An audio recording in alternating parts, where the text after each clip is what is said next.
What's up, YouTube? I'm Robert, and this is the Biker Channel, B1. Today, we're on episode, God knows what, 24 or something like that. Yep, 24 of the Biker Bar. If you're not familiar with what the Biker Bar is, it is a long format podcast, kind of Joe Rogan style interview of either other people in the bike industry, sometimes professional riders, sometimes YouTubers, sometimes people that have a product that they're trying to sell. Whatever it is, it's something biking related.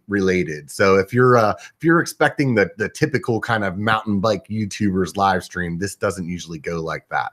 However, if you do decide to throw up a super chat, I don't always have a chance to respond to everything that's going on in the chat. Usually it's just kind of the conversation that's going on, but I do appreciate those. So don't feel like you can't throw some money to this guy. You know, I do have a beer habit to support. With that being said, I do want to ask all of you guys to definitely subscribe to the channel if you like watching the POV videos, or if you like watching the Biker Bar, either one of them. Please subscribe to the channel. It really makes a difference. It makes me motivated when I see that number grow. So that and the likes, you know what the likes are, the little thumbs up button, push that, and then feel free to push the thumbs down button twice. So you can do that anytime you want to, but only 2 times. So outside of that, I do have a Facebook channel and a Instagram channel. They are both at Biker B1, so B1KER B1. Go ahead and check those out. For some reason, all you people out there on Facebook don't do that. So if you have a Facebook page or a Facebook account, or however you Facebooking, go there and stop by the @BikerB1 and like the page and follow it and do all those things that make me happy. And then I won't have to talk about that anymore. That would be great. We've been doing this sticker time thing lately. I don't know what's up with that, but if you guys see here, I got this sticker that I started out with, DTR. These are Dirt Trail Riders. I talked about them a couple weeks ago. They also sent me this shirt. Check it out, like Superman. Wow. Those of you guys that are listening and not watching, it's like a skull, and it has like instead of the crossbones, it's 2 forks crossed across each other. So Dirt Trail Riders is the company that's out of the Bay Area. They do apparel and stickers, and they were the ones that put together all those donation bikes for the people up in Paradise. Paradise for the fire victims that I did a video on just a couple weeks ago. So let's move on. So today we are here to talk about pedals, and I have a guy named James from a company called Pedaling Innovations. It's his baby. James, I'll let you introduce your baby. Yeah, no, man, I appreciate the time and the platform.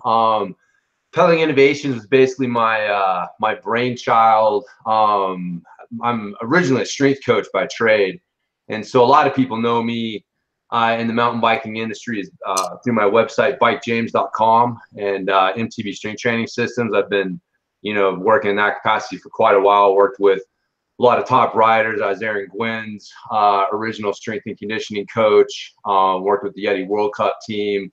So had a lot of experience in, working with riders at a pretty high level and applying functional training and functional movement to that. And so it was really like, the insights from that background that led to my idea for the pedal and Pedaling Innovations. And basically what I was sitting on the trail one day, and I remember it's still like clear in my head. It's funny how certain moments just get like seared in your memory. But I was sitting there and I was wondering, I was like, man, why don't I need stiff-soled shoes in the gym?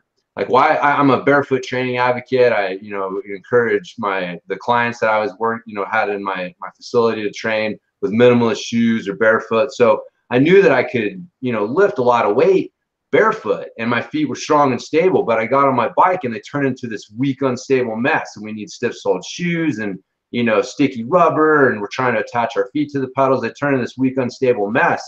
And I'm like, man, why is that? And literally just hit me like out of the blue. It was like a voice came out of nowhere and said, well, it's because the ground supports both ends of your arch. And that was like my first insight, that like the arch of the foot and the way that your foot functions, it requires pressure or support on both ends of the arch.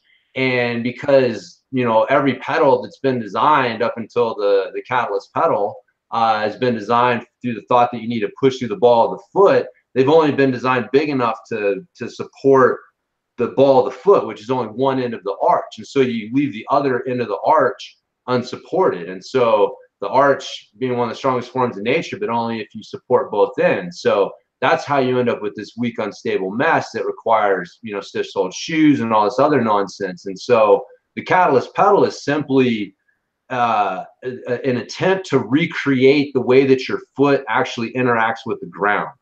And so once you support your foot properly, then you don't need stiff-soled shoes. You don't need to attach your foot to the pedal. A lot of the things that we thought that we needed these other solutions for were really just because we had crappy flat pedal design. You know, what do you think?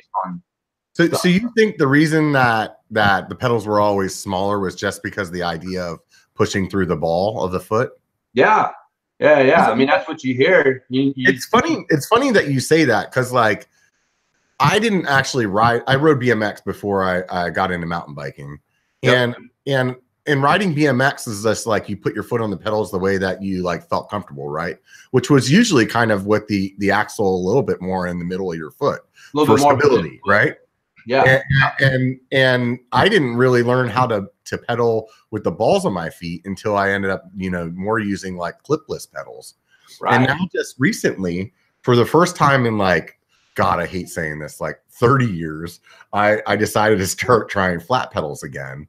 And it's been really weird for me to like get my foot placement. Like my brain's like on one end is telling me, put your ball of the foot in the middle of the pedal, but for like stability and my foot being on the pedal, like where I feel like I'm not going to fall off of it through like chunky stuff, I'm definitely trying to place it a little bit more in the middle and then drop my heels. Right. You know? Yeah. No, that's it. Well, I mean, if you think about it, like clipless pedals that's why the cleat is where it's at, and the pedals are designed the way that they are, is because the assumption was that riding a bike looks like running or walking. And when you run or walk, you push through the ball of your foot. And so you want to push through the ball of your foot when you're pedaling a bike. Like this was the logic sequence. But the problem is that your foot doesn't only act that way. Like when your foot comes off of the ground, like when you're propelling your center of gravity through space, you do push through the ball of the foot, like when you're running or walking. But if your foot's not coming off the ground, like if you're picking something up off the ground, right? Like when you're in the gym, this is why, you know, trainers will tell you, don't come up on the balls of your feet, drive through your heels. You know, why is that? Well, it's because in that situation, your foot needs support at both ends. Like you literally can't support your hips if you don't have pressure at the back end of the arch. Like that's one of the reasons that you're told to drive through your heels when you're in the gym lifting weights. And so, but this idea that it's like running or walking, it was just people didn't understand, like there's a difference, because your foot's not coming off the pedal. It's more like doing squats or deadlifts. Like the bike's carrying your center of gravity through space. So it's more like surfing or skateboarding. And if you look at those athletes, they're not on the balls of their feet. Right. Like they're on a more mid-foot, balanced foot position because they're not jumping, you know what I mean, and running. Yeah. So the analogies that people use are like, oh, like, you know, these sports, you look at it and they're comparing it to sports where people are running and walking and cutting. And it's like, well, yes, in those instances, but there's also instances like a soccer goalie. If you watch, like he'll have a flat, like more mid-foot position so he can drop his hips. Like they're not always, like you watch like an infielder in baseball, like when he's sitting down to scoop up the baseball, he's got his feet flat. He's got a mid-foot balanced position so he can squat down and do that. So even athletes in running and jumping sports still use that balanced mid-foot position in conjunction with the other one. Cyclists are the only athletes that are told you need to be on the ball of your foot and stay on the balls of your feet all the time, outside of ballerinas. You know what I mean? And so we need no ballerinas, at least. We're not ballerinas, man. It's not healthy. And so that's what it is. And so the whole industry ran with that. And there's actually science out there that's looked at this, you know, because again, the idea of pushing through the ball of the foot was you'll be able to use your ankle, right? And so you'll be able to push and pull with your ankle. And if you're not pushing and pulling with your ankle, Well, you're not using your calf muscle, and it's just, you know, so now you're not getting any power out of it. But again, they've studied this and shown, well, that's not what's happening. It's just like when doing a squat or deadlift. Like if you've ever done a heavy squat or deadlift, you know your calf's not sitting there doing nothing. It's working like hell to stabilize the lower leg so that you can transfer all that energy that you're creating with your hips through your lower leg into the ground to lift the weight. And that's what you want from your from the, you know, from your pedal stroke. And so one of the studies I came across showed that, like, they looked at that and they showed that there was no difference in the power produced through the ball of the foot or the midfoot position, but it did show the ball of the foot put more stress on the calf and Achilles tendon, and the midfoot position was more recruiting the hips. And so, you know, again, there's science that backs all of this up, but like using different muscle groups then too. So I want to do something though. Let's back up, because you really started out with a bunch of like history to you that sounded interesting to me. So you're like a coach for, or you were a coach for like a bunch of pro riders and stuff like that. You mentioned Aaron Gwin as being one of them. Yeah. So how do you get to that point? So you just started like riding bikes back in the day, and like, or you went to school for like kinesiology, or like how did you get up to that spot?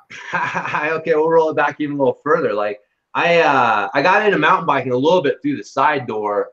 I didn't, you know, I grew up riding BMX bikes as a kid. I never like raced or anything. I'm just, you know, riding around. Yeah, that's what we all did. Ride around town, bouncing all the trash cans, and exactly, man.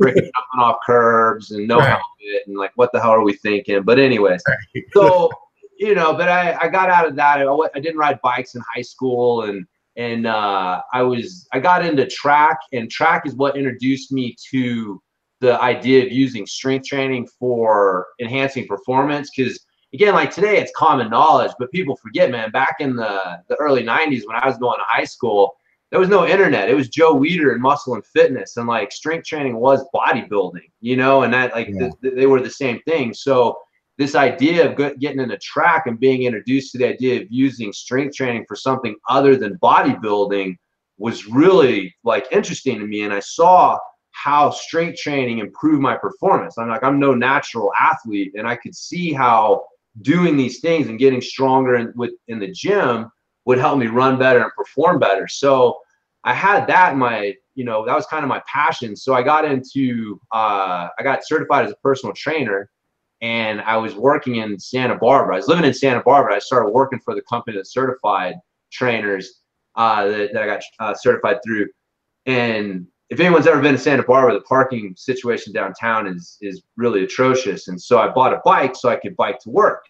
There you go. And that was how it started, man. And I bought a mountain bike because I thought road bikes looked kind of weenie. And I was like, man, that mountain bike looks like my old BMX bike. Like I can see that. And well, that time frame too, about that time frame is like nobody wanted a road bike. Like everybody wanted a mountain bike, even if they were going to ride it on the road all day long. They were like, "Oh no, I need a mountain bike, man." Need a mountain bike, yeah. So I got one day I got bored, and I took my bike and I pedaled it up and down a fire road, and I was hooked. I was like, "Holy shit, this is the best thing ever!" This is like, you know, you've got like the runner's high of endurance sport with the adrenaline rush of an action sport. I mean, seriously, like it's one of the most unique sports that way. Like what else combines these two elements? like you know, good memories from being a kid too. It like kind of plays all into it, you know? Yeah, man. So like I said, I was hooked. And so again, coming from the track background and you know, I decided to start looking into strength training. How can I use strength training to improve my mountain biking? And as I was digging into it, there was nothing there. And so I started applying a lot of the stuff that I knew from, you know, working in track and you know, having a background trying to working as a strength coach to mountain biking stuff. And I saw, again, improvements with my riding and some other guys that I was working with. And so I just had the idea one day. I was like, man, I wonder if anybody else is interested in what I'm doing. So I just threw a website up and had a newsletter. And I still don't know where those first newsletter subscribers came from, but people found me, and I found out that you know, there are a lot of people out there that are interested in strength and conditioning stuff for mountain biking. Because a lot of people back then considered like mountain biking or biking in general as kind of like an add-on to your strength training. It was just like, oh, this is a way that you can do cardio, you know, and it wasn't like really like, I guess it's almost like flip-flop now where it's like people are into biking and then they're going to the gym so that they can make that better instead of like going to the gym and just doing biking to kind of like fill that spot, you know? Yeah. It was definitely the, you know, what I was trying to find the people who were like I was like, you know, bitten by the mountain biking bug and looking for how do I improve and how do I get better and like some, you know, good strength. Because I knew people were looking for it because there were a few things out there, but like I said, it was all like bodybuilding, 3 sets of 10 on, you know, the leg press, leg extension, and leg curl. And I'm like, that is not how athletes train. And so, anyways, just through a series of, you know, really like a lot of it was just sharing my knowledge and being consistent with getting like blog posts and newsletters out and building a reputation is being able to produce results and getting the opportunity to work with, you know, some riders. So the you know, a lot of it, that's kind of how it started, and then from there it was just a matter of like hustle and timing and taking advantage of opportunities. But yeah, getting a chance to work with Aaron Gwin early in his career, like before he, like I was working with him before he was a pro. Like he started working with the Yeti World Cup team. That's how I started working with the Yeti World Cup team. And so you're in Colorado, right? Yeah, I'm in Colorado. What part of Colorado are you in? I'm in Fruita. Okay.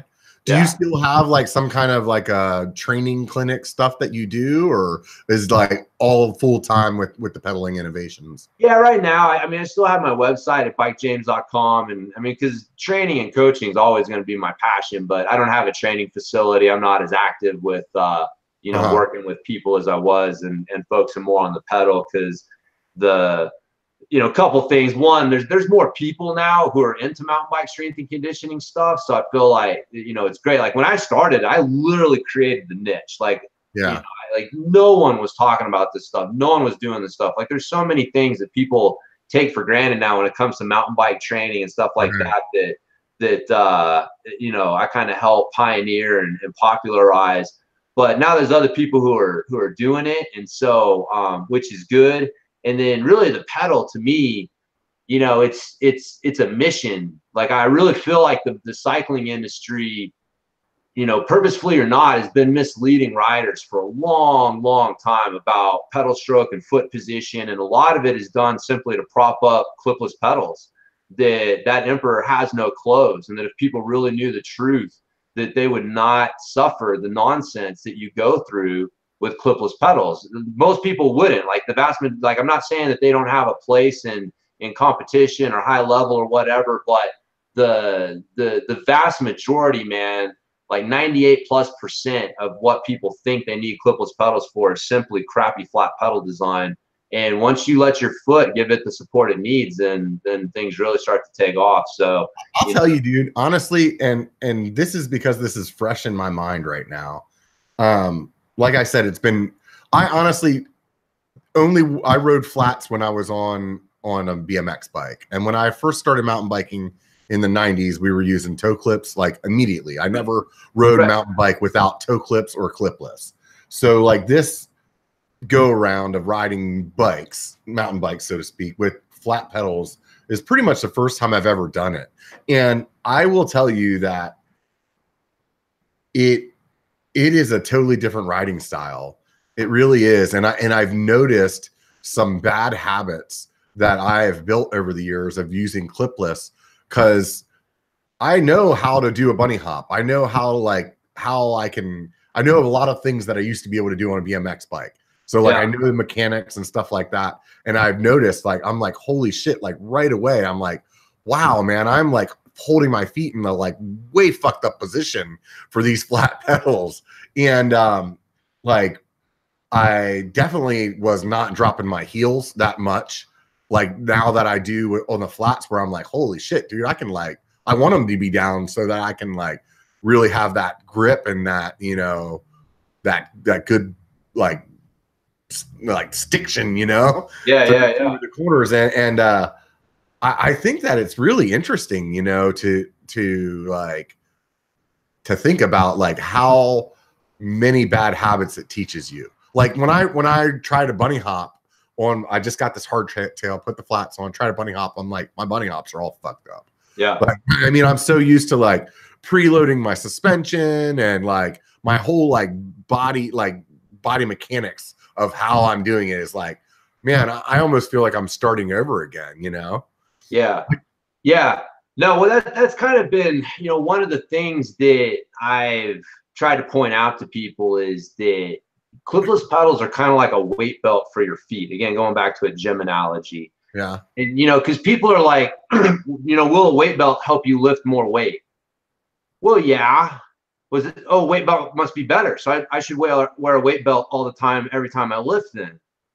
No, no. But that's the logic that's applied to clipless pedals. It's like, well, will clipless pedals make me immediately faster if I'm a new rider and keep my feet on the pedals and help me bunny hop and do these things that, you know, kind of really just, you know, cut this learning curve? And it's like, well, yeah, okay, but the way that they're doing that is they're covering up like your bad habits. Like instead of learning a proper pedal stroke, any pedal stroke will put power into the pedals. That's Right. not necessarily that's a plus and a minus. Again, if you're in a competition situation and you're highly fatigued and you're just like, man, I just got to keep going, then that's a plus. But if you're a rider who never rides anything but clipless pedals, so you never get the feedback on if your pedal stroke or your bunny hops or your cornering, like flat pedals force you to use, it's like training raw. It's like training without the weight belt. You want to develop your technique without the weight belt, and then you want to use the weight belt if you're doing like a max effort lift, but you still want to use the same technique. There's not a different technique. But if all you use is a weight belt, you'll develop bad habits. You'll never actually develop good lifting technique because you'll rely on the weight belt. And that's what happens with clipless pedals. Like even if you're going to use clipless pedals, you should still spend time on flats, because flat pedals give you the automatic feedback that lets you that tell you whether you're doing these things properly. Like if you found out if you don't bunny hop properly on flat pedals, you know immediately, oh, that didn't work. Pick that up, you know? Right.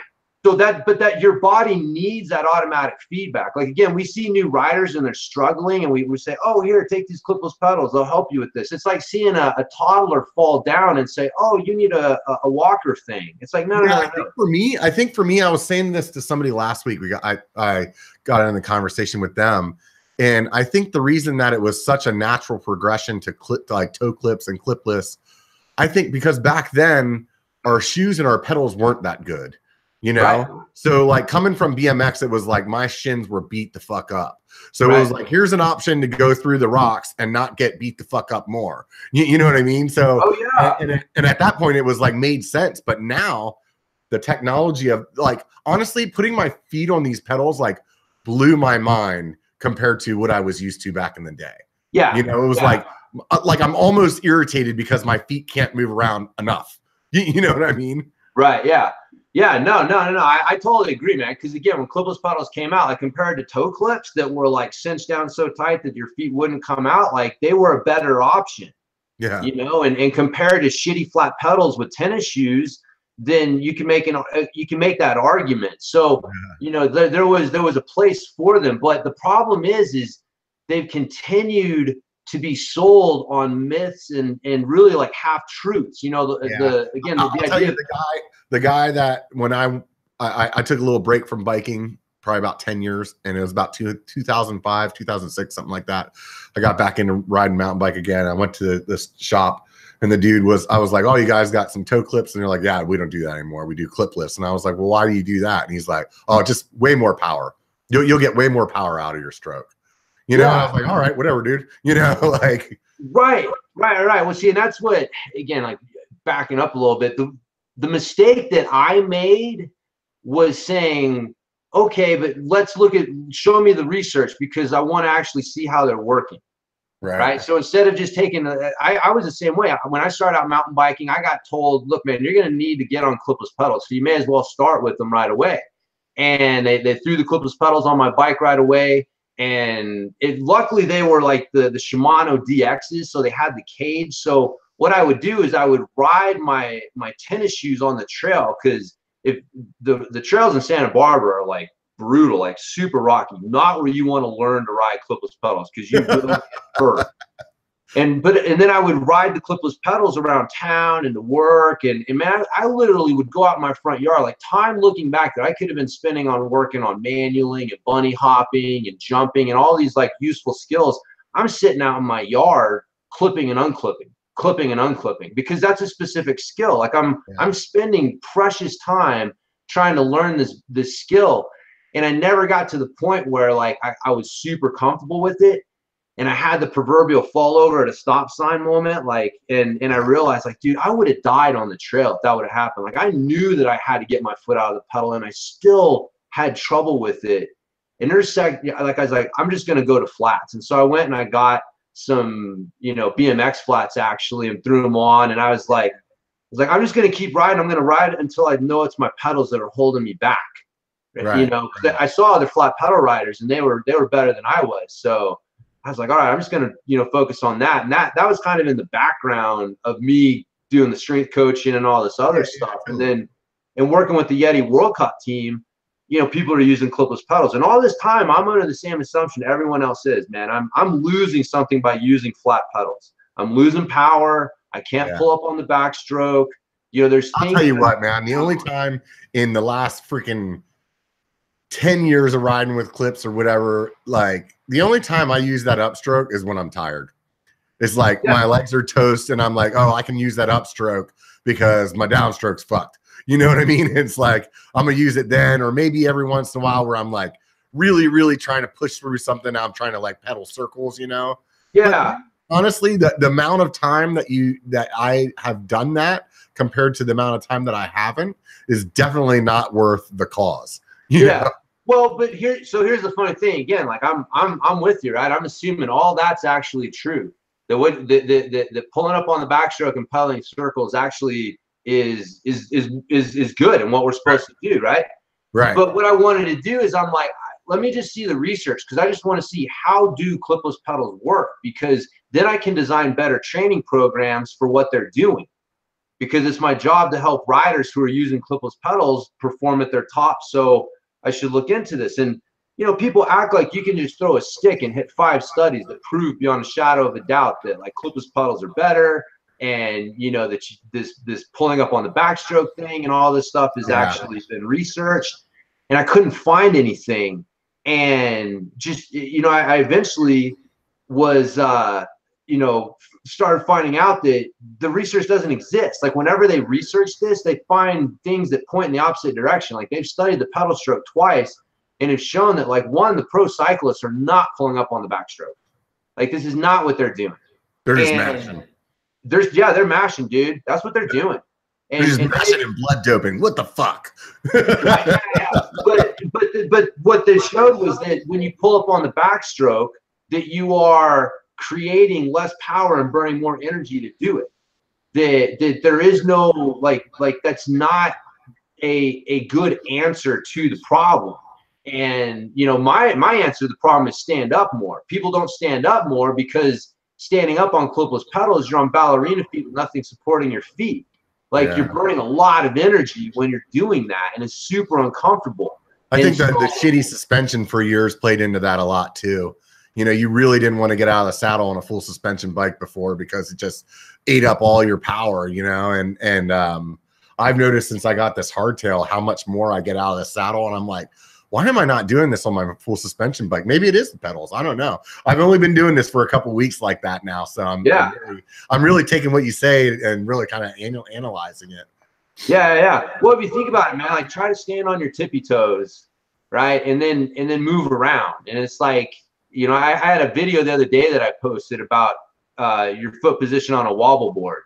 Like a wobble board, a board you're standing on with something in the middle that you're balancing on. Yeah, it's kind of like a pogo ball, whatever those things were called back in the day. Yeah, exactly. But the dynamics, the principles of balance behind that are very similar to a bike, right? Like you've got your feet on the outside. Your point of balance is between your legs. I never thought of it that way. and you have to use pressure with your feet to stay balanced. Right. So it's very similar to what you're doing on the bike. The principles behind a wobble board and balancing on your bike are very similar. So when you're on a wobble board, do you want to be on the balls of your feet? No, that'd fuck you all up. Hell no. And even if you could balance, even if you got to where you could balance on the balls of your feet, okay, now move. Now squat and hinge and actually move like you would need to on your bike. And you're like, dude, this is not what I want to do. I want to put my heels down. It doesn't feel natural at all then. It doesn't feel natural at all. And people get fooled because on your bike, you have handlebars. So if you grab something in front of you, again, put yourself in the same situation. You're standing on a wobble board on your toes and someone gives you a stick in front of you to hold on to. Oh, I don't feel as unbalanced now. Yeah. Okay, but you're still unbalanced. The thing is, the stick has allowed you to now start using upper body muscles to compensate for the lack of stability at your feet. And that's what happens with small pedals. Like you're holding your handlebars and you're using those upper body muscles to compensate. So you don't feel unbalanced, but those muscles are metabolically active. So you're burning energy. So you're wondering like, dude, why is my neck and my upper body so sore at the end of a ride? Well, it's because it's making up for the fact that your feet are unbalanced because you got these tiny pedals.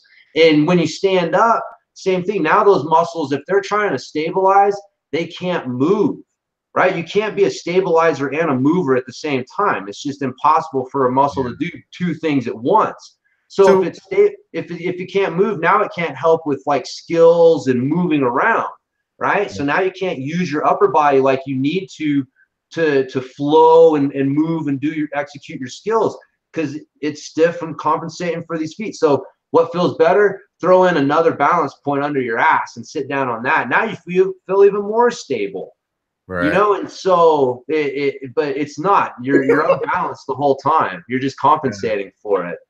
So whenever you were sitting on the trail that day and you came up with the idea for the pedals, how did you go from there? Like making a prototype or like what did you do?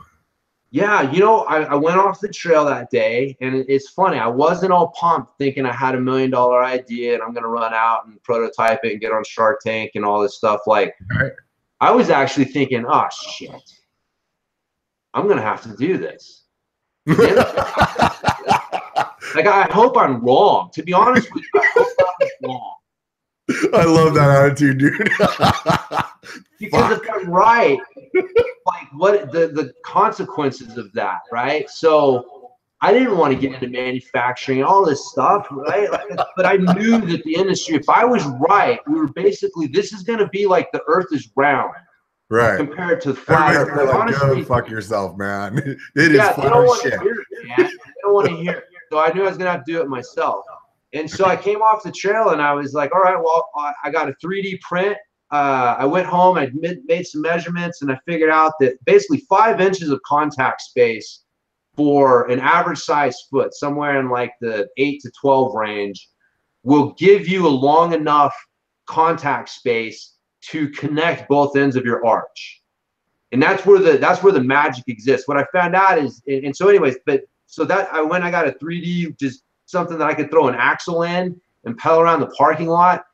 And man, I could tell from the very first pedal stroke that I was like, oh shit, there's something here. I'm going to have to do it. And so then I went and I found somebody to get an aluminum model. And I'll show you this. Hold on. This is the benefits of being in my office. Where is this bad boy? Oh, where's my tank?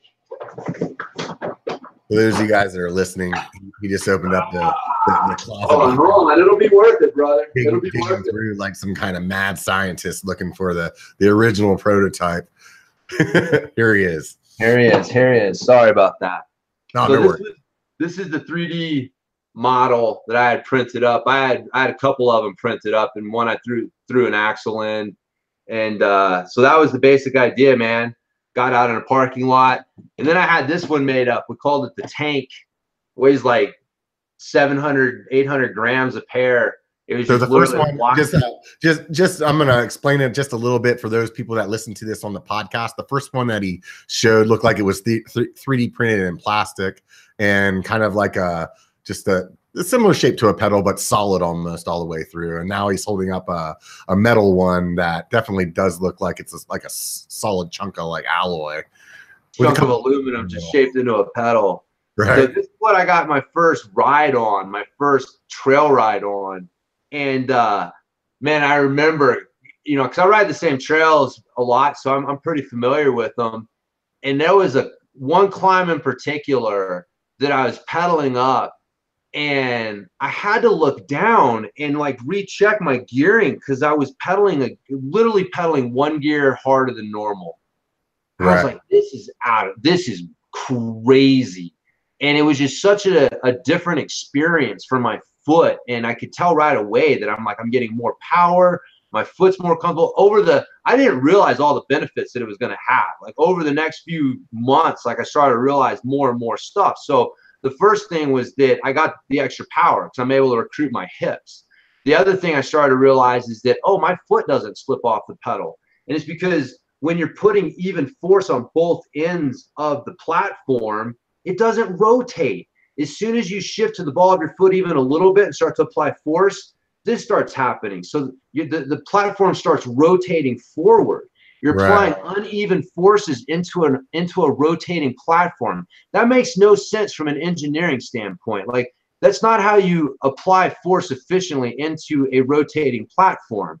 And so that's why your toes point down and you get this whole forward toe tipping thing on a normal pedal, even a normal flat, because it's not long enough to get that support under the heel. So you still have a little bit of that forward toe tipping thing going on. So I realized that, oh, I don't need super sticky rubber. Like, I don't ride in 510s anymore. I'm able to pick. I have way more shoe options now because I don't need ridiculously sticky rubber to hold my foot on the pedal, because I'm not literally trying to kick my foot off the pedal with every pedal stroke, right? And you talk about dropping your heel, man, when you drop your heel on a pedal that supports the back end of your arch, you're actually getting pressure on your heel as well. And that allows you to recruit and use your hips more effectively. So it really helps out. And then the other thing I realized, one of the really big benefits is just how comfortable the pedals are. And I say that from, I realized one day, like, my right pinky toe wasn't going numb anymore on long rides. That, you know, that was just one of those things that I just kind of, you know, on long rides, sometimes I'm just going to have my feet start to get uncomfortable and have a pinky toe go numb. I'm like, my feet don't hurt. My feet don't go numb anymore. And I started to realize again that by not jamming my toes forward with every pedal stroke, that my feet were way more relaxed. And so I wasn't getting all that pressure on my feet. I wasn't putting all that pressure on my calf and Achilles tendon. And so what we found is that by getting your foot supported properly, people that have had knee problems, ankle problems, low back problems are finding that, like, man, it was just simply your pedals. Like, literally within a ride or two, those problems go away once you get proper support for your foot. And so, you know, while that was, you know, I started to realize all these things. But anyway, so that so once you go with the you got the prototype and you're gonna start like manufacturing or whatever, right? How do you like protect what you have? Because you can't really like trademark or something like that for a pedal, like, because the design is basically the same, just bigger, right? So there's nothing that really stops other people from like copying what you're doing, right? No. You're absolutely right. And so two things with that. That actually leads me, this was my third prototype. Like, I had a buddy who said, look, man, you can't let anyone see this chunky block. It's already too big. You need to get something that looks like a pedal. And so I found a guy locally who helped me design, and he came up with this design. And as you can tell, it's basically what I have now. My finished version, my finished pedal looks very similar to this. And so with this, I'm able to patent this design. So people can't just rip off the look and the design of the pedal. And anyone who's seen the Catalyst pedal knows it's a very iconic, very it stands out. And one of the things that helps it stand out is that I-beam in the middle. And that I-beam is the way that, you know, we maximize the strength to weight ratio of the pedal, because being a bigger pedal, you're already dealing with extra strength, and so, or extra weight. And so, anyways, that I-beam, I think, did a really good job of you know, maximizing that strength to weight ratio. So people can, if they come out with another pedal, they're going to have to make it look different. And, which, you know, and I hope they do. Like, that kind of leads me to the second thing, because realistically, man, like, I hope in 10 years, we're having a much different conversation about pedals and things, pedal stroke. Like, we've gotten kind of past this, you know, 1980s idea, which is when clipless pedals came out, right? Like, we basically have an 80s technology that we're clean to, because a lot of people feel like flat pedals are a step backwards. Like, that's a low technology. Yeah, I see what you're saying. But it's like, man, sometimes technology isn't necessary. Like, right. Sometimes it's, yeah, no, definitely. You know, somebody asked something in the chat that I thought was interesting. They were talking about having a pedal design for larger size feet. And so I guess yours are only one size. You don't have some for like people that are like 13, 15, whatever. I currently have a larger prototype that I've had made up, and it's basically designed for people with like size 13, 14 feet, because we do get a lot of people with bigger feet using our pedals, because they are, you know, much better support than anything else on the market. But yeah, technically speaking, a larger foot would require a little bit more space to make that that arch connection.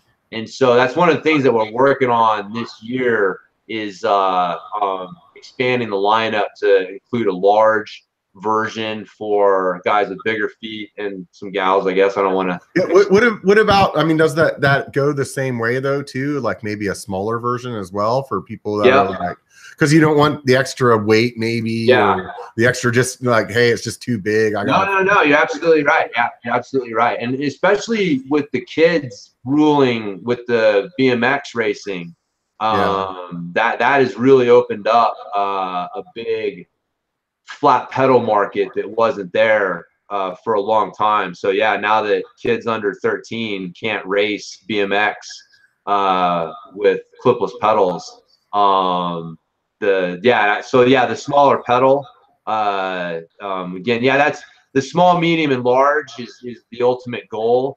And that would be the idea, is like, come to the website, what size shoe do you wear? Here's the pedal that's optimized for your size foot. And then so people are getting what works for them. But yeah, just starting out, I mean, this is all self-funded, you know, like, totally. you're just going back to, you know, how we got it going. Just being Bike James, having that reputation. And also, the Flat Pedal Revolution Manifesto is a document that I put out years and years and years ago. And so a lot of people know me as a big flat pedal advocate for a long time, before I ever had the idea for this pedal. So I was able to go to my my list, you know, my Bike James fans, and say, hey, I've got this idea for pedal. Anybody interested? And man, we had almost 600 people pre-order the pedal, which was really awesome, man, because again, it just spoke to like people's faith in like my idea and my vision. And so do you manufacture them here in the States or overseas, or? VP Components manufactures them, so they're over in Taiwan. You know, they do VP pedals. They do a lot of third-party manufacturing. But what you find out as you dig into this is that there are only a few mass manufacturers of bike parts in the world. Right. Most of them are over in Taiwan and China, and it literally is like, so much of the stuff that people buy, and it's kind of crazy.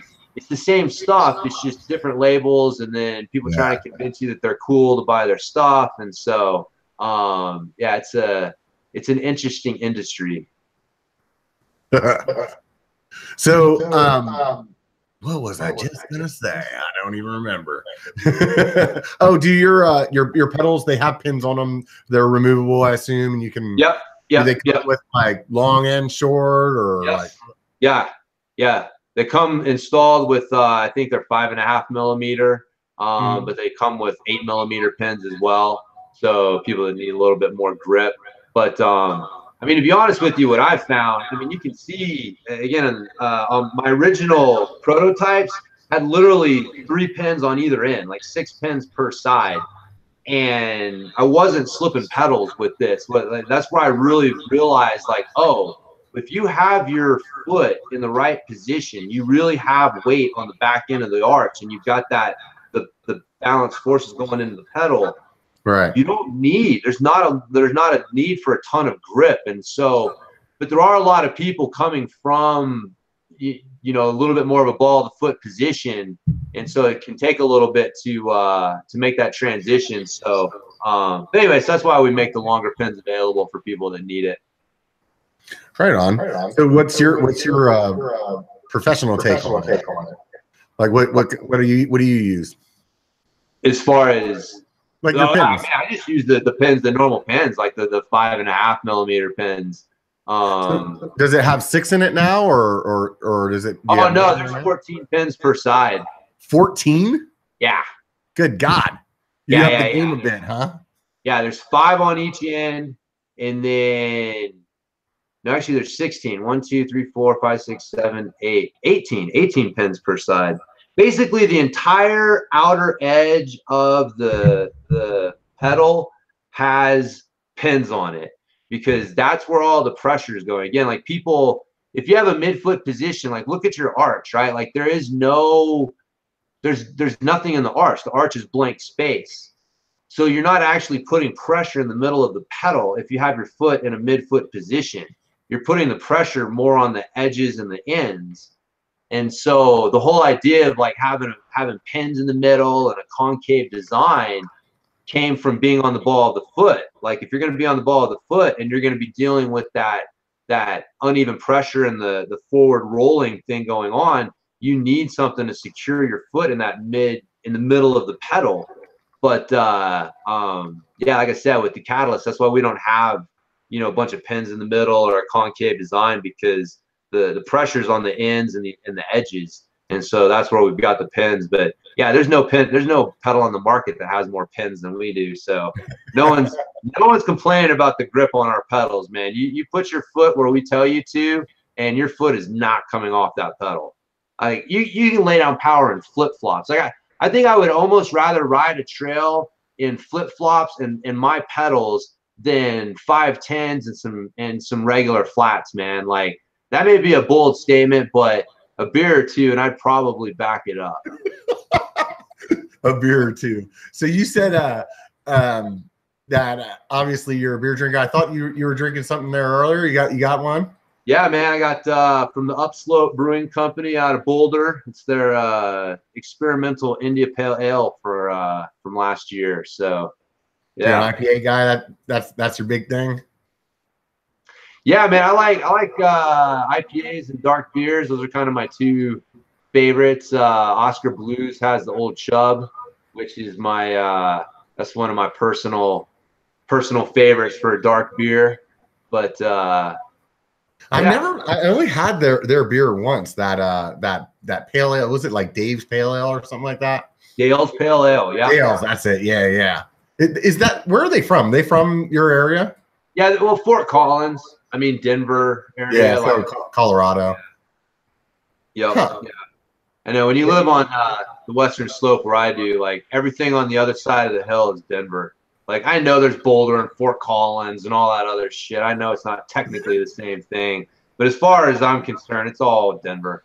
Yeah, it's kind of like anything south of us is LA. Exactly. Exactly. LA all the way to Mexico, right? Right. Yeah. Well, there's San Diego interrupts that, but right. Yeah. They're just like a dot, though. You know, everything else is LA. Yep. So, what kind of bike you ride nowadays? I got a Da Vinci Troy, 27.5. Just to weigh in on that debate. I mean, I find the 27.5 gives me a really good. I've never ridden it and felt like I was dealing with wheels that were too big, and I can definitely feel where it's rolling through things a little bit easier than a 26. So for me, it's like a really good trade-off. But yeah, you're speaking my language, man. I always feel like the 29ers just pick their own lines. However, I just got this Santa Cruz Chameleon, and it's set up with 29er on it right now. And I haven't taken it somewhere really chunky yet, but so far, man, I've been really impressed with how well it handles. So yeah.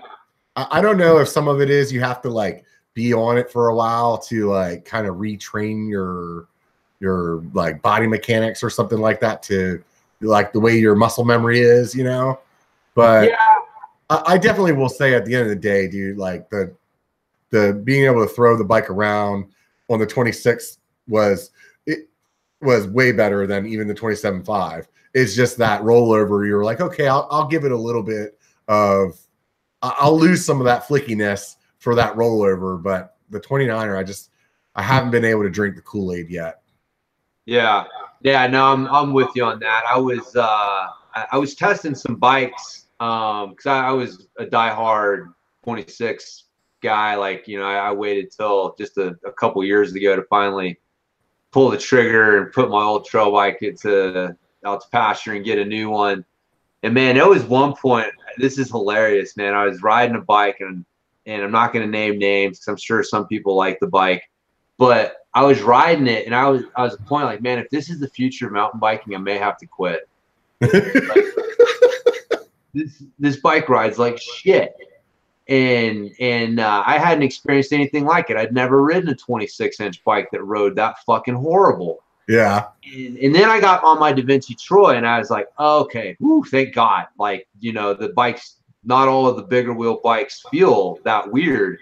And I realized that's where I really started to realize, like, there's a difference between riding on top of the bike and riding in the bike. Like riding in the 29ers are more of a riding inside the bike experience. Like, you feel like you're riding between the wheels, you know, and whereas like a 26 and a well-done 27.5 and, you know, whatever, but it's more that experience of being on top of the bike. And like you're saying, being able to flick it around underneath you.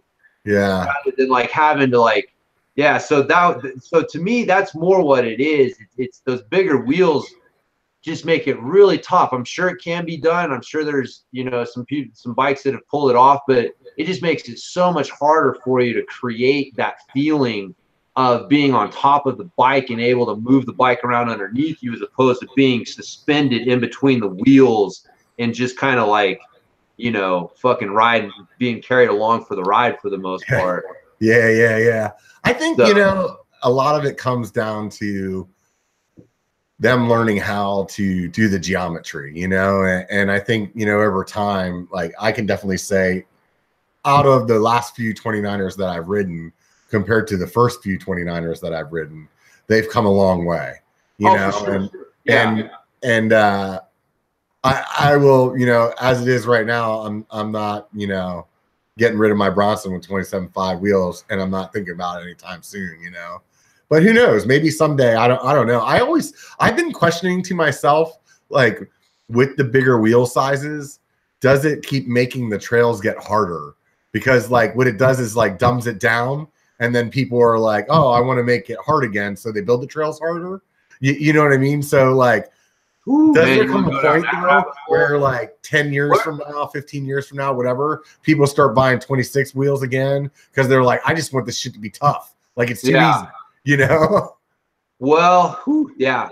So unfortunately, kind of hitting on a couple things there, man. As an industry, I think that's one of the reasons the 29ers are so popular, because like they do make things easier. And if you're trying to sell a sport like mountain biking to the public, like, dude, we were both around when everything was free ride. Remember that? Yeah. Like everything was free. If it had more than 4 inches of travel, it was a free ride bike. Everybody wanted to be a free rider. Everybody was in their woods building stunts and doing shit. Dude, it was a wonderful time to be a mountain biker. It was awesome. I mean, it I'll was. tell you what, dude. I think the '90s were probably one of the best times to be a mountain biker because there was no rules on where you couldn't ride. Right. So Yeah. it was Yeah. like Yeah. any hiking trail, it didn't matter. It is like fucking get on there, dude. Pedal whatever you can pedal, dude. You know. Yeah. Yeah. So, but then the industry, I think, you know, it realized like, oh, we can't sell free ride to the public.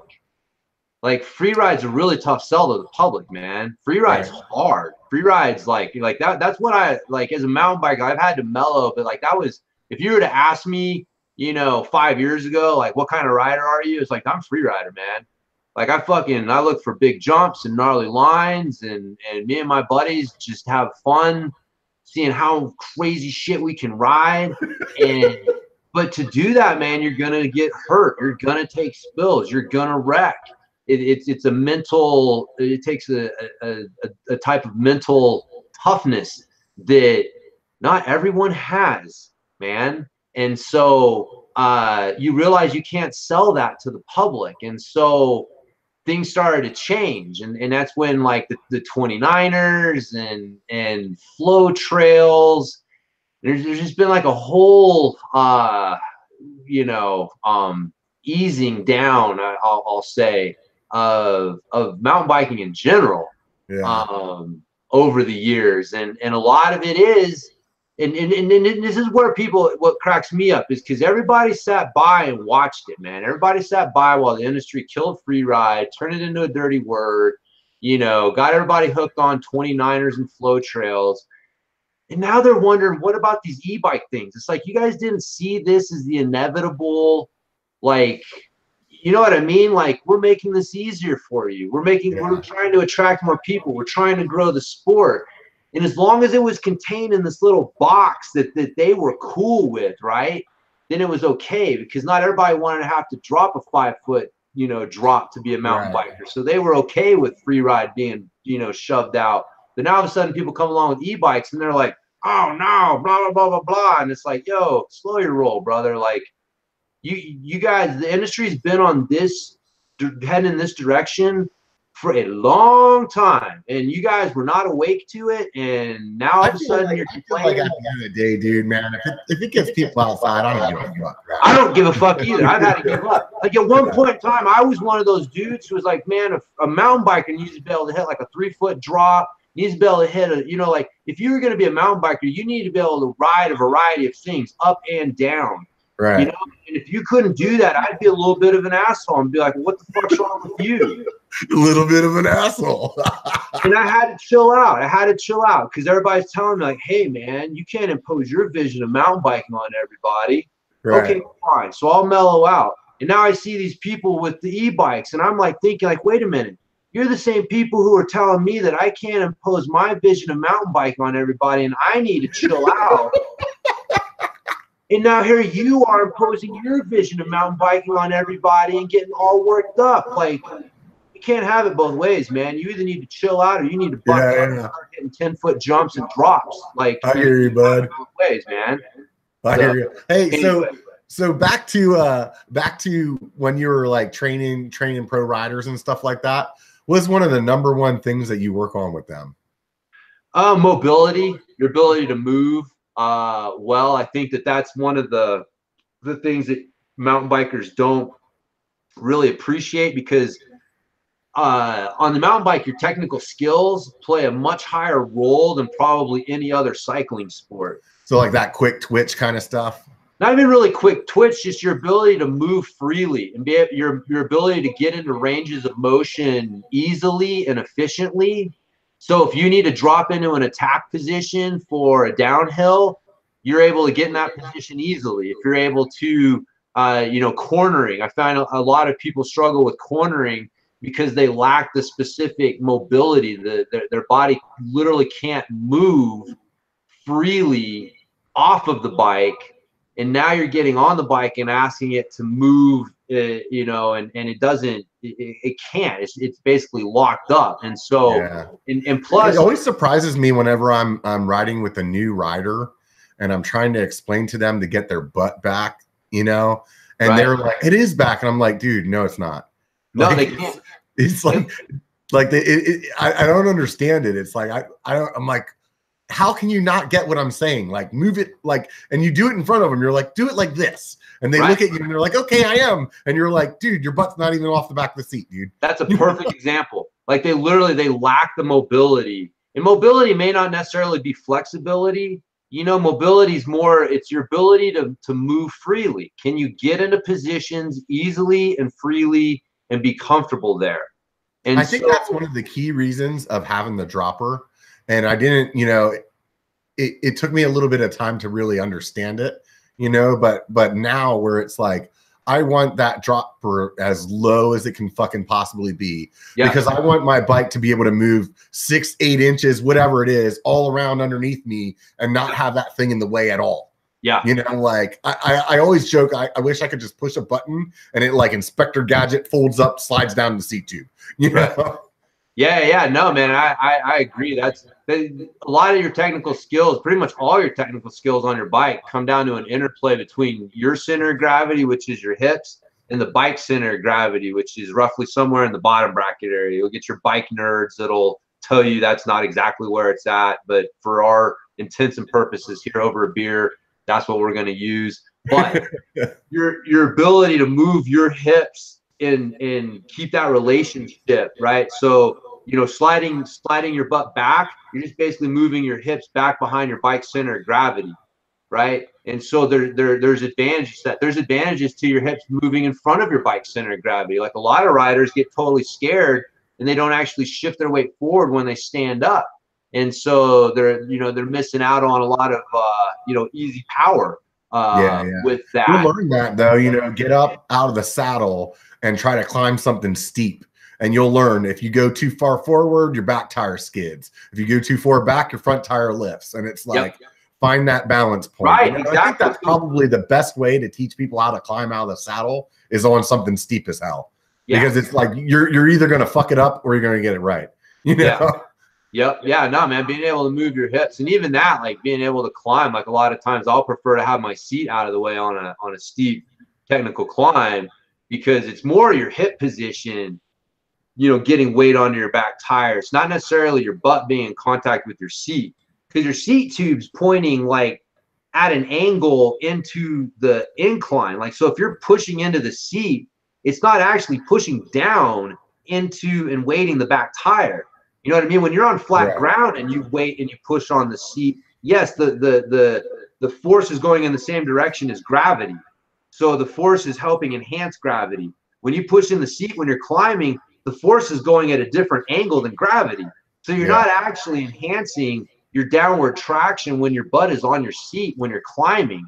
It's your hips are in the position that they need to be. It's a coincidence that your hip position and where the seat is happen to be in the same place. If you take your seat out of the equation and leave your hips there, you'll still maintain traction. And so, but that's what a lot of people get confused with though. And so they get afraid to like move their hips around and use them when they're climbing. They think they got to keep their butt stuck on their seat because that's helping increase their traction. And it's like, no, man, move your hips. Like your hips is where your hips are in relation to your bottom bracket and rear tire and all this stuff. That's what's creating the traction. So your ability to move that around is going to be helpful. So get the seat out of the way. I'm definitely noticing it a lot more riding a hardtail, you know, for the first time really on since the 90s, you know. It's just how much more I get out of the saddle, how much more because I'm trying to use my legs more as that suspension, right? So like I'm definitely noticing it's like that getting out of the saddle or just a little bit out of the saddle to come over this or to go over that, like definitely a lot more of that going on.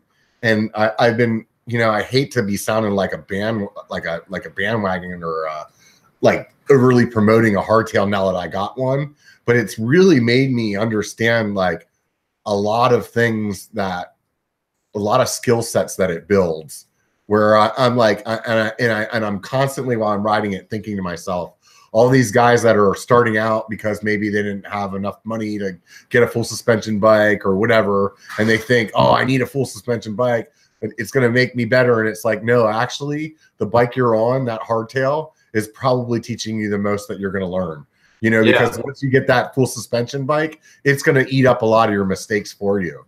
and you're just stuck with those habits until you end up going to some training clinic or something, Yeah, well, that's what. Yeah, people think, man, 6 inches of suspension, or if they've got that, that's still a bunch, man. Most trail bikes are more on like the 4 to 5 inch range. Just like, dude, go pull out a ruler and look at how much 5 inches is.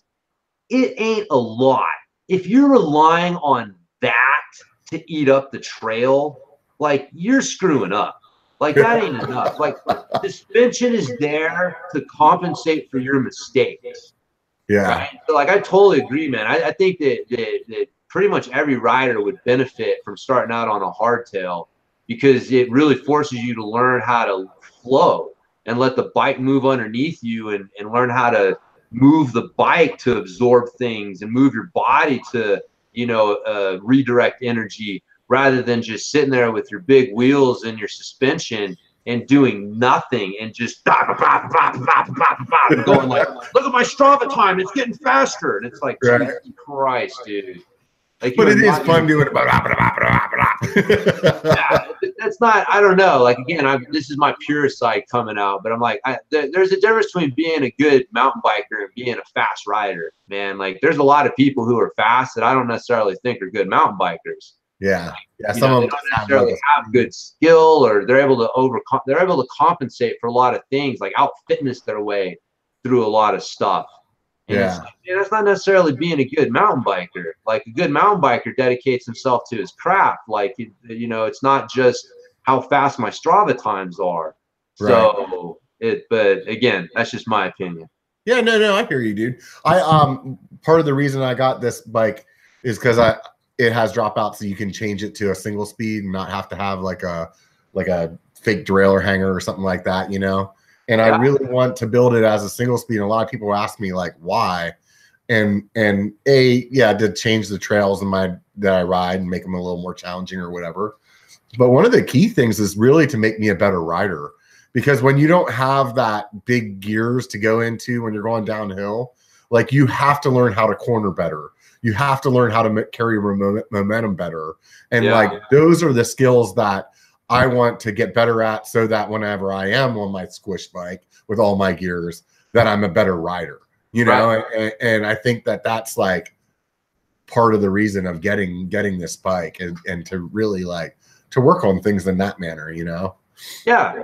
Challenging yourself in different ways, man. It's part of it. I mean, like you said, what you learn from riding a hardtail is going to help you on a full suspension. What you learn on a single speed is going to help you ride in a geared bike. And what you learn on flat pedals will help you with clipless pedals. Like, that's the dirty little secret. Like, just kind of, that a lot of people really don't like to hear is like, man, I'm giving people who want to be clipless pedal riders the secret to be even better on their clipless pedals. Like, these things will help you.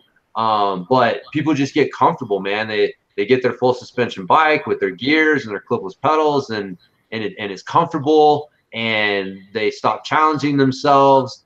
And I don't know. To me, that's if that's what it is, then that's great. But again, I just because you have a mountain bike doesn't make you a mountain biker. Like, to me, a mountain biker is someone who's bitten by the bug on a little bit deeper level, and is like dedicating themselves to their craft a little bit more. So, yeah, man, I think that all that stuff is why people like introducing single speeds and stuff into their routine. Kind of change gears a little bit, back to your pedals. So with your, like, how do you handle your distribution? I just have a third party, like 3PL, picker packer. Basically, like, you have like a bunch of your pedals that you've ordered, and I think they come in like different like anno colors, right? Yeah. We've got 4 colors. We've got black, blue, gray, and red. We get them shipped over from Taiwan, and we've got a warehouse here, it's actually in Grand Junction, which is the bigger town, like 15 minutes from Fruita. And so, we just get them shipped there, and then as they get ordered, get shipped out from there. So all the orders go through your website? Yeah, for the most part, we do some few orders through. My wife's our kind of customer relations person, but yeah, for the most part, that was there were a couple of reasons that I decided to go the direct to consumer route. Like I've worked in bike shops, so I'm definitely a fan of bike shops and think that they and encourage people like, man, make use of your bike shop. But I also know how the margins and stuff work, and so being the size that I was, trying to keep the price point where I wanted it to be, you know, we decided to go that way. And plus, it's easier for me to tell the story to people, you know, trying to put them in a bike shop where there's 5, 6 other flat pedals and relying on the sales guy to point them out and tell the story. It can be a little tougher. So, you know, being that we can tell the story of the pedal directly to people makes it a little easier for us. So, but yeah, that's why we kind of rely on that side. So you don't have them on Amazon or anything. You don't have an Amazon store, just direct through your website. That's it. Yeah. I mean, we do have shops that carry them. And so, but it's just not a focus of ours going out and finding retailers. And so it's a little bit different. I mean, so that's our strategy. So how long you guys been doing this? Oh man, we are going into our 4th year. Oh wow, so for a while now then. Yeah. We just December was our third 3-year anniversary of like when we started shipping the pedals. So yeah, no, it's been good. It's been gaining momentum, and you know, more people benefiting from them. And so yeah, any plans for any more colors? Well, every once in a while we'll do a purple, which seems to be pretty popular. We would like to, again, like this is one of the things, man. Like I was warned when I got into the pedal business, is like one of the guys told me, he's like, watch out, everybody's got an opinion on pedals, man. Whatever. No, everybody's got an opinion on pedals. So the main problem with colors is just the quantity. Like we've got a minimum order quantity that we have to put in, and so again, without getting into specifics, it's not cheap to order to add another color to an order. And because if it was up to us, man, we would do it. But we plan on doing it. We try to do, like, you know, at least 2-3 times a year, having some sort of special edition color that we'll come out with. I think orange and green. Or you just got them all like shipped to you, like just flat one, like whatever, like base aluminum is, and then have some anode guy over here in the States like do all your colors up.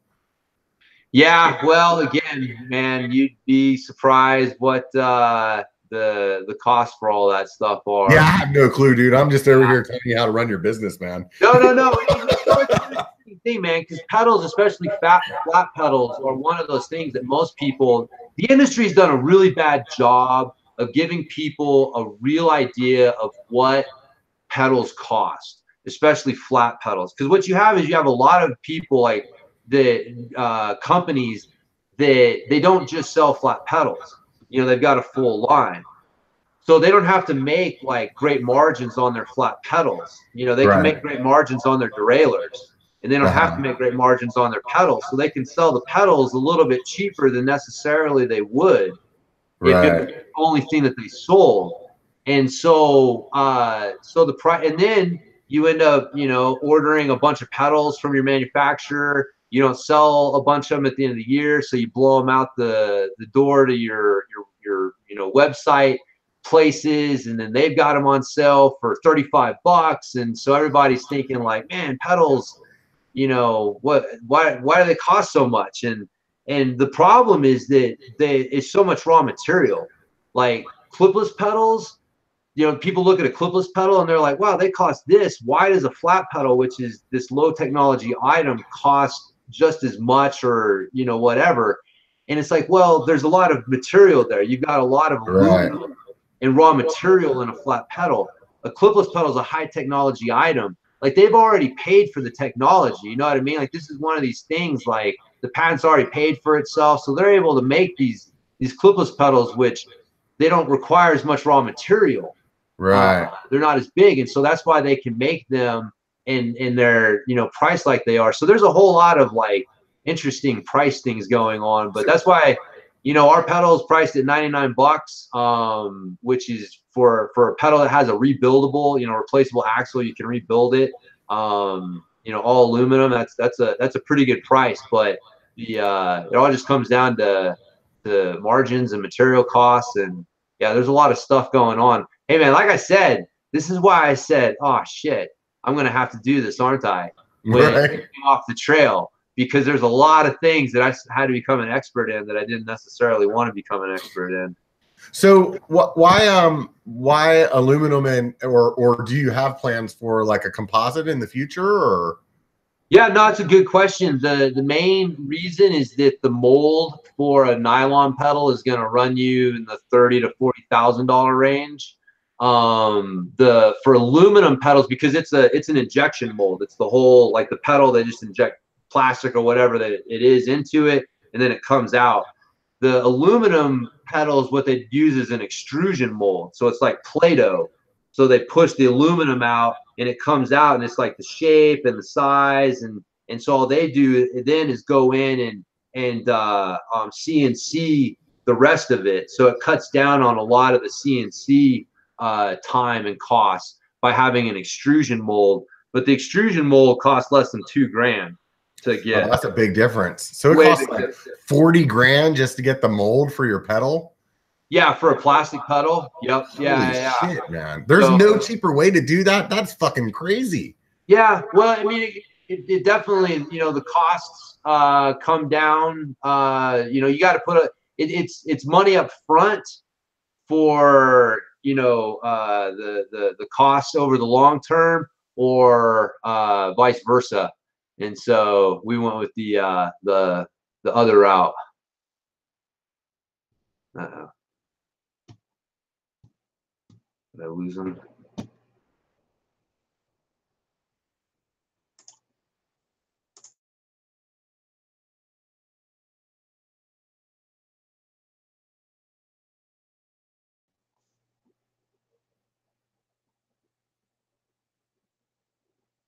Did I lose you?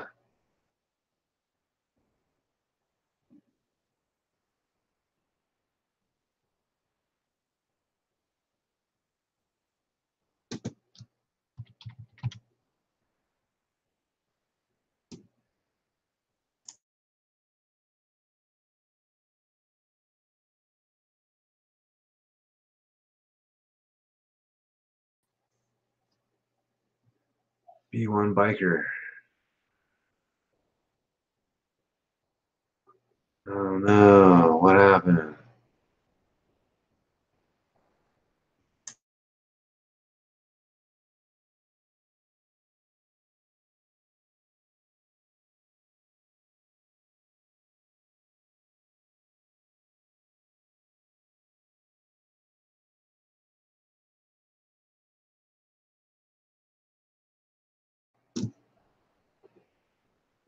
No.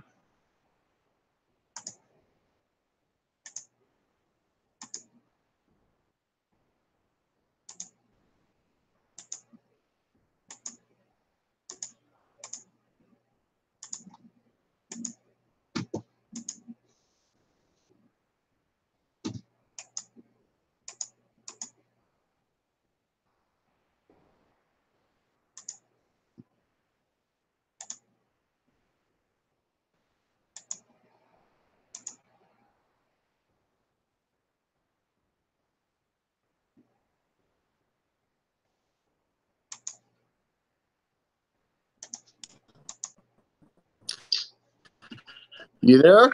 Yeah, buddy. Hey. Oh man, watch you there for a minute. left you guys hanging there for a minute. I think my router's still rebooting here, so give me just a second, and I'll be back on here. Yeah, no Never worries. had that happen before. Oh no.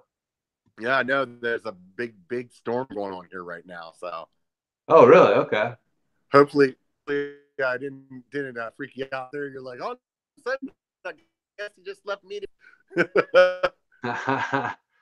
No, man, I'm a veteran of technology, so I've had things happen for sure. Yeah. I figured.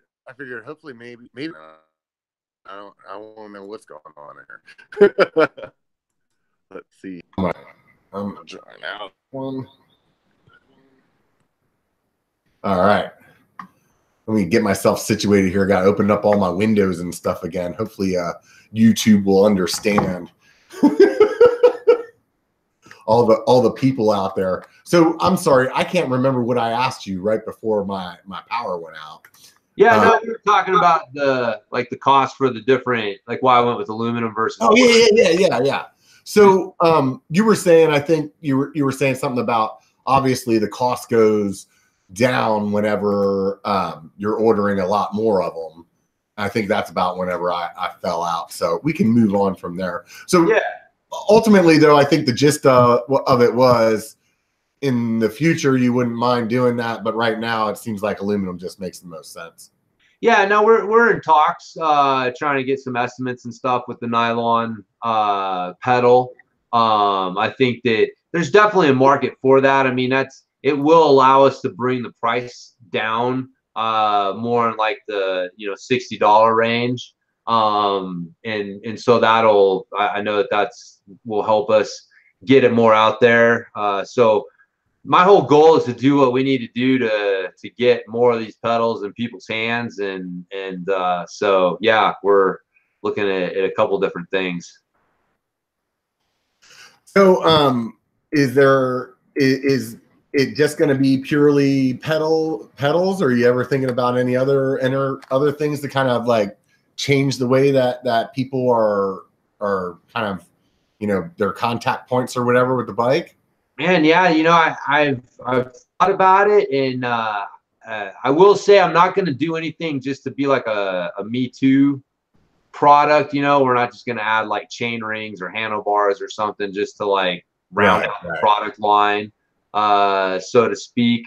But yeah, I mean, I haven't had any other insights, but I could definitely see if I had something else, because this experience has been cool. And now that I've done it, and I see like, okay, it is possible to take something from an idea on a trail to an actual product that people are buying and using and getting benefit from.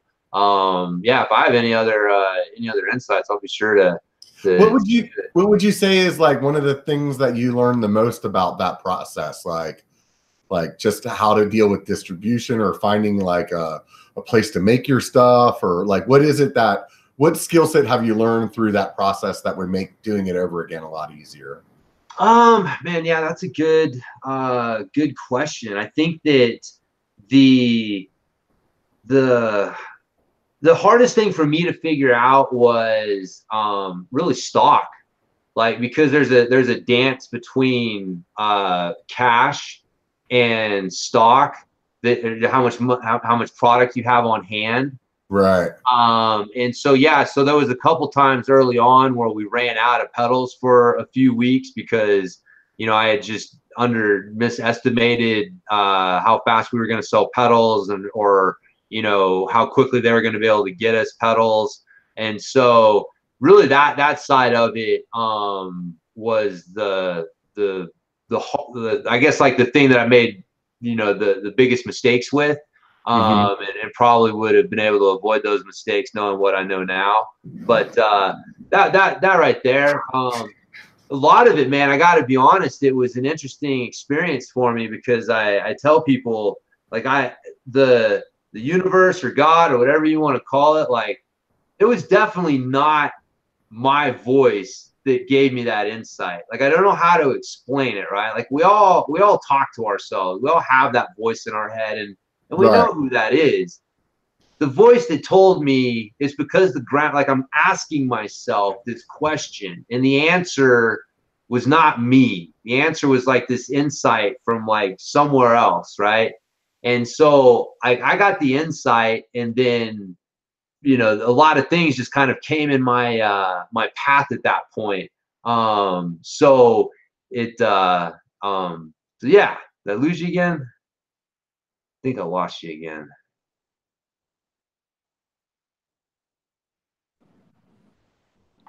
Sorry about that, man. Yeah, no, that's the status quo for the night, huh? I'm just going to leave it on my cell phone for now, and we'll just deal with it that way. So you were saying? I forgot. I thought I'd lost you there for a second. So what did you ask me? It was. I think we were talking. I'm sorry, my power went out again. So now I'm power paranoid. So I think we were talking about like, you know, kind of some of the trials and tribulations of kind of of oh yeah, that's right. No, I had a lot of you know, fortunate things just fall in my way. Like the guy who came up with my prototype and the design, he just had the idea in his head and came up with that design, and it turned out to be the final design that I used. You know, I had a friend that had done some work with VP, and so he knew a guy there and was able to put him in contact with me. And so there was like I said, it was weird, man. It's like the universe put a lot of things in place for me, like once I started heading down that road. So I guess that's kind of one of the things that I learned as well, is just you know, just have faith, man. Just start heading down the road and trust that you may not necessarily have all the answers up front, but you know, things will present themselves when they need to be. Right on, man.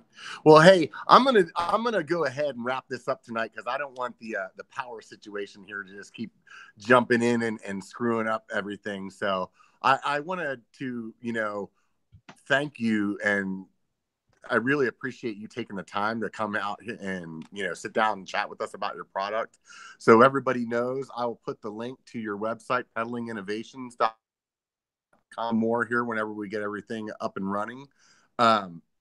It was really interesting to hear your perspective on the pedals and how they work, because honestly, everything that you said is so logical. It's like, why would you not believe this? You know what I mean? Like, it just makes sense, exactly what you're saying.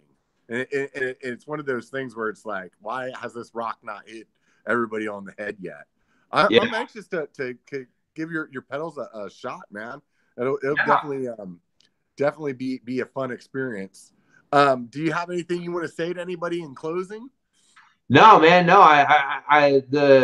My main thing I try to emphasize with people, especially, you know, after talking, because I can come across as a little bit of a zealot, and I'm definitely very opinionated. But at the end of the day, what I really, really, really want is for people to look into it for themselves. Don't take my word for it. Look into it for yourself. So that's really my ultimate goal. Is I don't want to necessarily convince people to just believe me. Like, at least get curious enough to ask some questions, look into it for yourself, and see if maybe you have the same experience that I did, which is that, wow, a lot of these things that we have been told aren't necessarily true.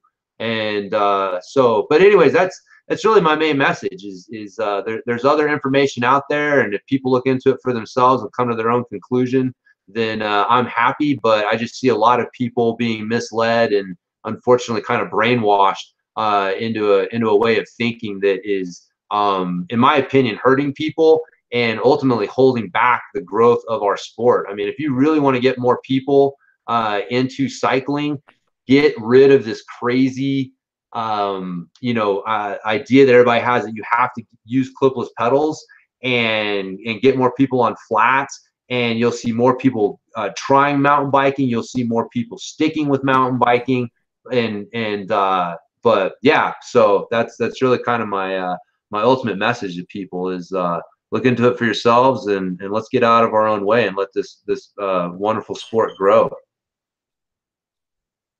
Right on, man. Well, hey, I think you're definitely going about it the right way, dude. And do you guys have some kind of like warranty or anything like that on the pedals, or like? Yeah. I mean, we've got the normal manufacturer's warranty, and we're man, I've been on the other end of the phone when you call somebody and they're like, well, we've got your money and you can basically kiss off when it comes to warranty stuff. So, you know, we take care of people. We've been over backwards to make sure if you get a pair of pedals and, you know, a bearing's out, and it's like, we'll just send you a new set of bearings. We're not going to, you know, dick around with you. We've got a full 30-day money-back guarantee, so people can try them. And if everything that I said isn't true, they don't work the way that I say they do, send them back and we'll give you your full price back. And there's nobody else in the bike industry that is confident enough to offer that kind of guarantee for their product. But that's just, you know, how confident we are that they are the real deal. So but yeah, we do have a couple things in place to ease people's minds a little bit, because I know it is you know, when trying something new, it can be, you know, have some worries. So we try to make that as easy as possible. Right on, dude. That's definitely whoops. That's definitely something that not many people do. That's for sure. And No. I think, you know, if you're willing to stand behind your product like that, it speaks, you know, for how much A, you believe in it, and B, like, obviously as a business person, you wouldn't be doing that if you didn't, if the product didn't actually like stand up and actually do what you know you're expecting it to, you know? Yeah. I was definitely a little nervous to do that when we launched the pedal, and but I was like, you know, if it's not that good, then we don't deserve to be in business. So but it's paid off. We don't get very many returns, and the ones that we do, we've got people that are more than willing. We send them to shops for demo pedals or whatever. So we're happy to take them back because they just help us sell 5 more pairs. There you go. Well, hey, once again, man, I super appreciate it. Definitely, everybody, if you're interested, take a look at pedalinginnovations.com. He's got some videos on there and basically all the stuff that we talked about as well. I want to mention once again to those of you that are still here and made it through the double power outage of 2019. This will be an episode to remember. Make sure that you subscribe and support the channel any way you can, whether that's on Patreon or on shop.biker.com or just watching the videos. If you're hitting the like button, the thumbs up button, that would be awesome. Share it with whomever. It doesn't matter. Make your grandma watch it. I don't care. Check it out on the podcast as well. You can check it on Google Play, SoundCloud, or Apple Podcasts. If you listen to this as a podcast, it would be awesome if you stopped by there and also wrote a little review, hopefully one that has 5 stars and not 1. If you're going to do 1 star, just do it 5 times in a row. That'd be good. And then maybe that equals out to be the same. So either way, thank you everybody for joining us tonight. Thank you very much, James, for hanging out with me and bearing with me through the through my power crisis out over here. And I just want you guys all to remember one thing and one thing only. It only takes a bike to be a biker, and apparently one with Pedaling Innovations pedals. So get out and be one, guys. Right. Heck yeah. All right. Let's see if we can actually stop this thing.